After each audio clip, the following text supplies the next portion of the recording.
அம்மா பெட் காஃபிமா. அவர் தூங்கிட்டு இருக்காரு, நீங்க அப்புறமா வாங்க. சரிம்மா.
அக்கா, என் தாலியை பாத்தீங்களா? என்னம்மா சொல்றீங்க?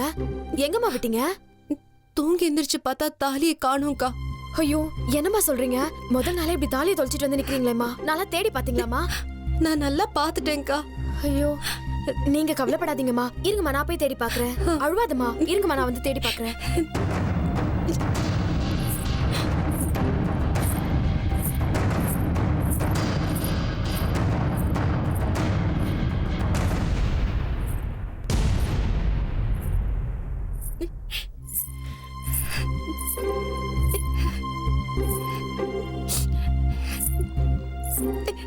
செல்வி, சீக்கிரம் எழுந்திரிச்சிட்டியா? எங்க போயிருந்த? பெட் காஃபி சூடா இருக்கு, எடுத்துக்கோ.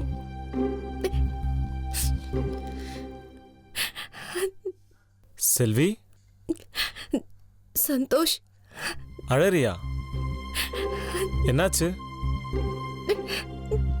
யாராவது உன்னை திட்டினாங்களா? சந்தோஷ், என் தாலியை காணோம். என்ன சொல்ற? ஆமா சந்தோஷ், தாலியை காணோம். ஏய், எதுக்கு நீ இப்ப அழற? எங்கேயாவது வீட்டுக்குள்ளதான் விழுந்திருக்கும். பொறுமையா தேடிப்பார், கிடைக்கும். இல்ல சந்தோஷ், எல்லா இடத்துலயும் தேடி பார்த்துட்டேன், கிடைக்கல. என்ன சொல்ற? அது எப்படி தொலைஞ்சிருக்கும்? தெரியல. நான் தூக்கம் கலைஞ்சு எழுந்த உடனே பார்த்தேன், அப்பவே அது என் கழுத்துல இல்ல. எனக்கு ரொம்ப பயமா இருக்கு சந்தோஷ். இரு செல்வி, நீ பதறாத. இங்கதான் எங்கேயாவது இருக்கோம், நான் எங்கன்னு பார்க்க சொல்றேன்.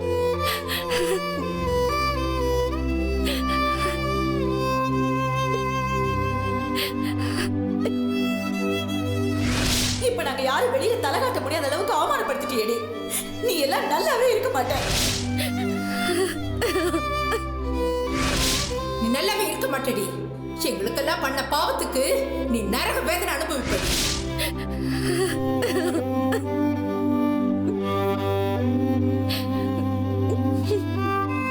காசு மட்டும் இருந்தா போதும் நினைச்சிட்டியா? இவனெல்லாம் வீட்டை தாண்டி இவ்வளவு பெருசு கட்டி வச்சுப்பானுங்க. ஆனா மனசு தம் துண்டுதாரியும். ஏய், இப்படி மானம் கெட்ட வாழ்க்கை வாழறதுக்கு நாக்க பிடிங்கிட்டு நாண்டுகிட்டு செத்துக்கலாம்.